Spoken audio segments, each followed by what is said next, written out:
The Discourses of Christ of the Last Days.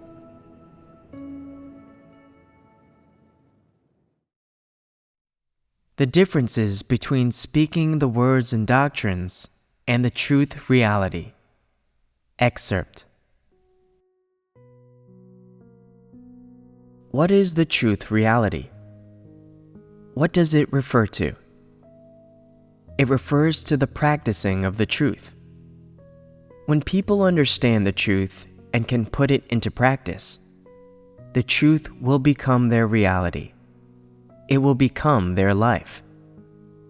When people live according to the truth, they have the truth reality. People do not have the truth reality if they only speak words and doctrines and cannot put the truth into practice. When they speak words and doctrines, it may seem as though they understand the truth, but they cannot practice it at all, which proves that they do not have the truth reality. So how should people enter the truth reality? They must apply the words of God in their real life, and through the process of experiencing and practicing God's words, they will gain knowledge of the truth. Not something perceptual, but rather actual experience and real knowledge, and be able to act according to principles. This means that they have entered the truth reality. So, which truths have you experienced and gained real knowledge of? Have you had the feeling that the truth has become your life?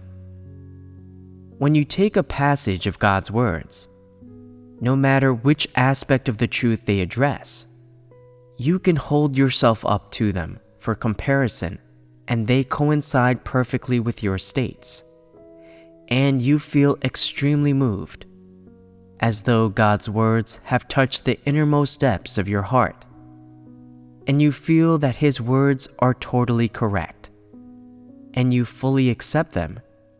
And not only do you gain knowledge of your own states, but you also know how to practice in accordance with His will. By drinking and eating of God's words in this way, you gain benefits. You become enlightened and illuminated. You gain provision, and your states are turned around. You think that God's words are great, and are very happy and satisfied, feeling that you have gained knowledge of God's words, that you understand what this passage of God's words means, and that you know how to experience them and put them into practice. Do you feel this way often? Yes. So, once you had this feeling, did you feel that you had gained the truth from this passage of God's words? No. Since you did not, it means that this feeling was only a perceptual response, a temporary stirring of the heart. Gaining some reward and some entry does not represent understanding the truth and entering into the truth reality. It is only an initial experience, only an understanding of the truth's literal meaning. To go from understanding the truth to entering into the truth reality is a complicated process that takes a considerable amount of time. In going from understanding words and doctrines to truly understanding the truth, it takes more than just 1, 2, or even a handful of experiences to achieve results. You may gain a little reward from a single experience, but it takes many experiences to reap the true reward and achieve the result of understanding the truth. It is like reflecting on a problem. Reflecting once brings a glimmer of light, but reflecting many times will yield greater rewards and enable you to see the matter clearly. If you spend a few years reflecting on the problem, then you will fully understand it. So, If you want to gain knowledge of God's words and understand the truth, it is not as simple as just having several experiences. Have you undergone these kinds of experiences yourselves? Everyone probably has a few times. When people first start to experience God's words, there is a glimmer of light, but their knowledge is still superficial.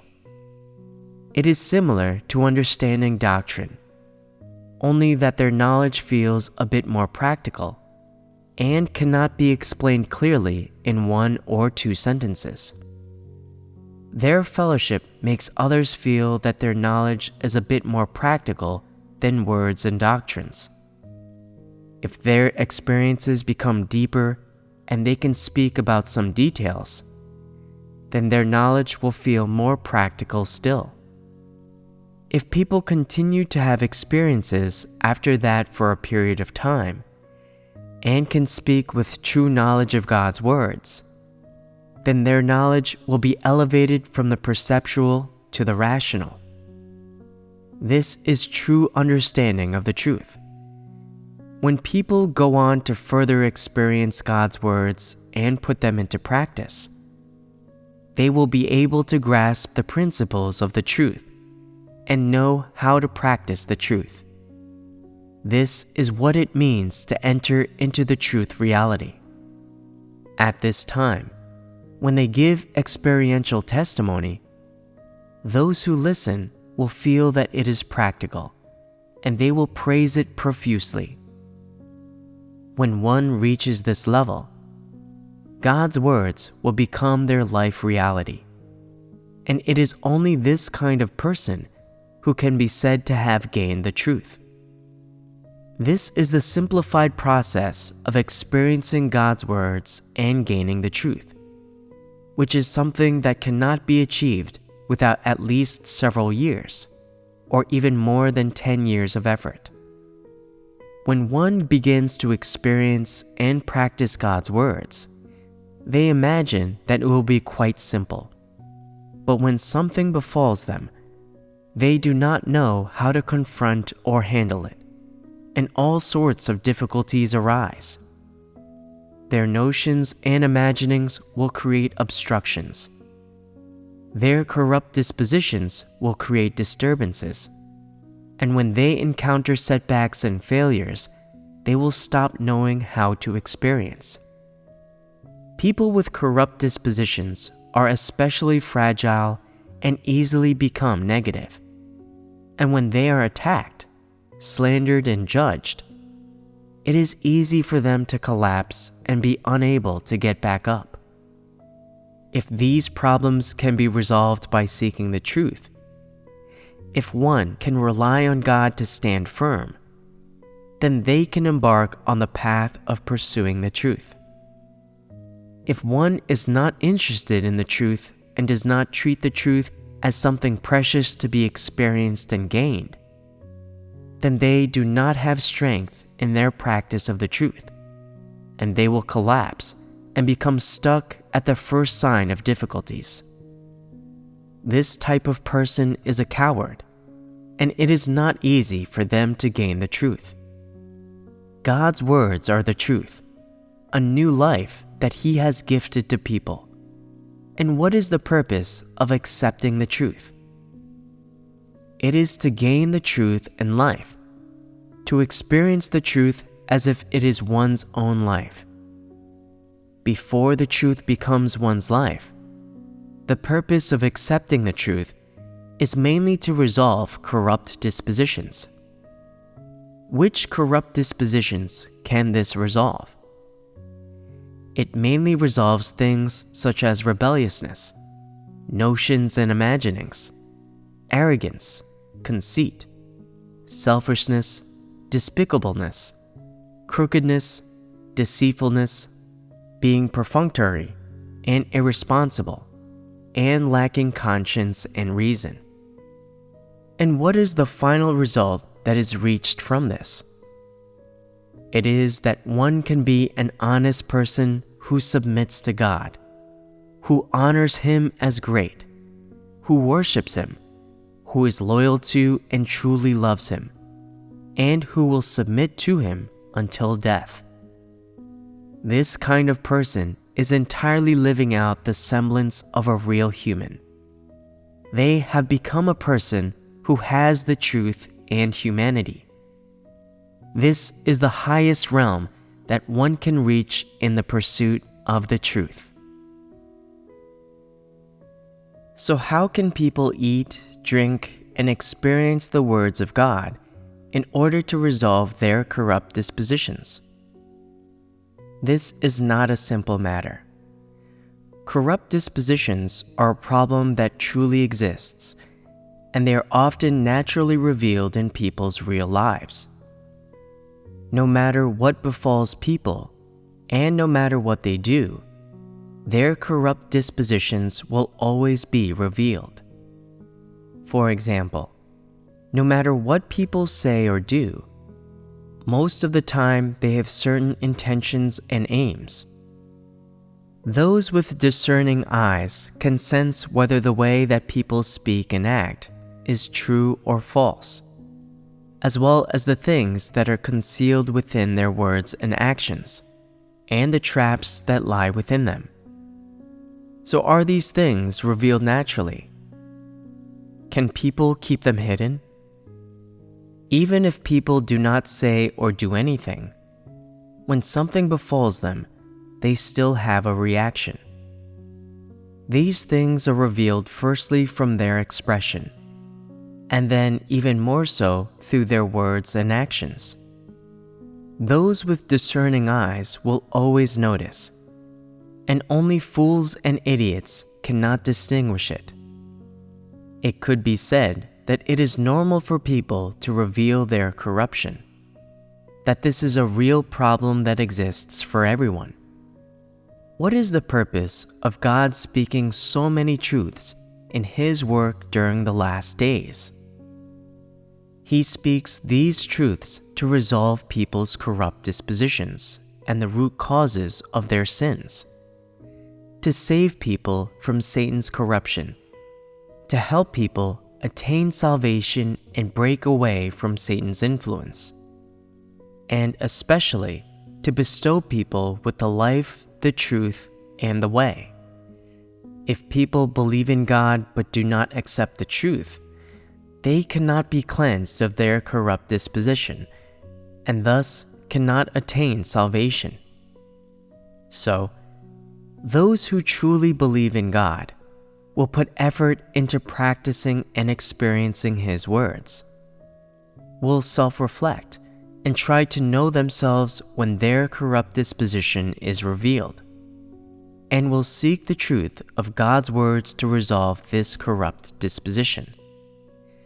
Those who love the truth focus on self-reflection and trying to know themselves in their reading of God's words, and they feel that His words are just like a mirror that reveals their own corruption and ugliness.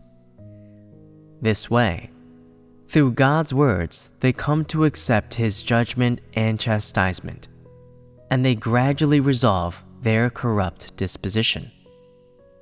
When they see that their corrupt disposition is revealed less, when they truly submit to God, they will feel that practicing the truth is much easier, and there are no more difficulties.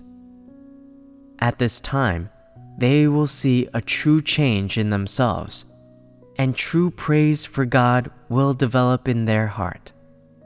Almighty God has saved me from the bondage and constraints of my corrupt disposition, and saved me from Satan's influence. This is the result that is achieved from experiencing the judgment and chastisement in God's words. If people cannot experience the judgment and chastisement in God's words, they cannot be cleansed of their corrupt dispositions or break away from Satan's influence.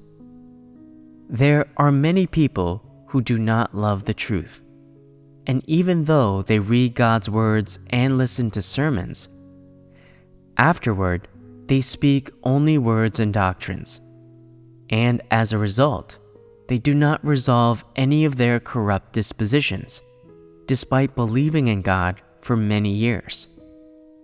These people are still the same old Satans and devils that they always have been.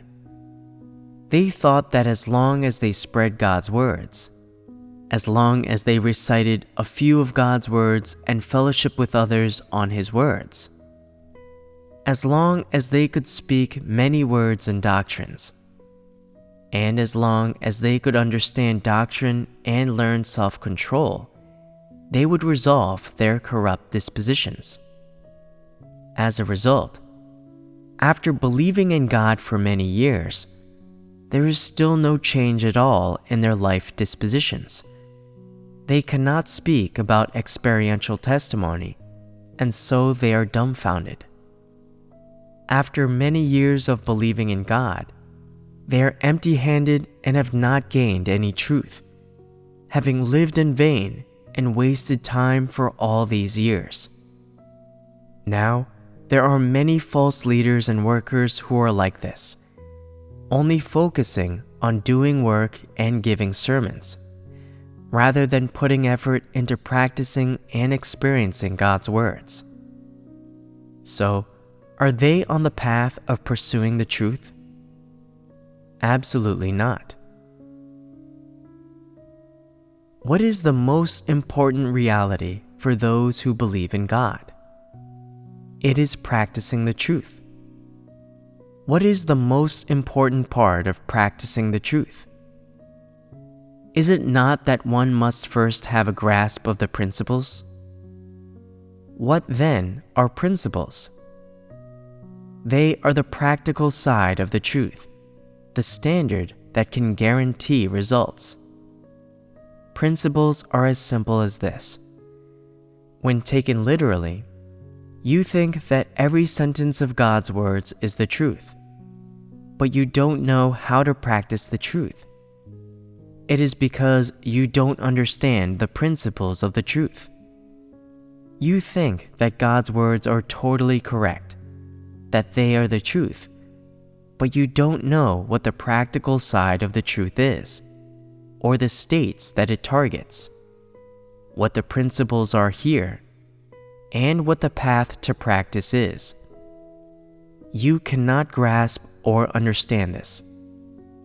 It proves that you only understand doctrine and not the truth. If you can truly sense that you only understand doctrine, then what should you do? You must seek the truth. First, get an accurate feel for the practical side of truth. See which aspects of the reality stand out the most, and how you should practice in order to enter this reality. By seeking and probing in this way, you will find the path. Once you have a hold of the principles and are living out this reality, you will have gained the truth, which is the achievement that comes from pursuing the truth. If you can grasp the principles of many truths and put some of them into practice, then you have the truth reality, and you have gained the life. No matter what aspect of the truth you seek, once you have grasped where the reality of the truth in God's words lies and what His requirements are, once you truly understand and can pay the price and put it into practice, then you have gained this truth. While you are gaining this truth, your corrupt disposition will be resolved little by little, and this truth will work its way inside you. If you can put the reality of the truth into practice, and perform your duty and every action, and comport yourself according to the principles of practice of this truth, then doesn't that mean you have changed? What kind of person have you become? You have become someone who has the truth reality. Is someone who has the truth reality someone whose actions are principled? Has someone whose actions are principled gained the truth? Is someone who has gained the truth living out normal humanity? Does someone who is living out normal humanity have the truth and have humanity? People who have the truth and have humanity are in accordance with God's will, and people who are in accordance with God's will are the type of people whom He wants to gain. This is the experience of believing in and being gained by God. And this is also the process of gaining the truth by starting from eating and drinking His words, as well as the process of attaining salvation. This path is the path of pursuing the truth and the path of being made perfect by God.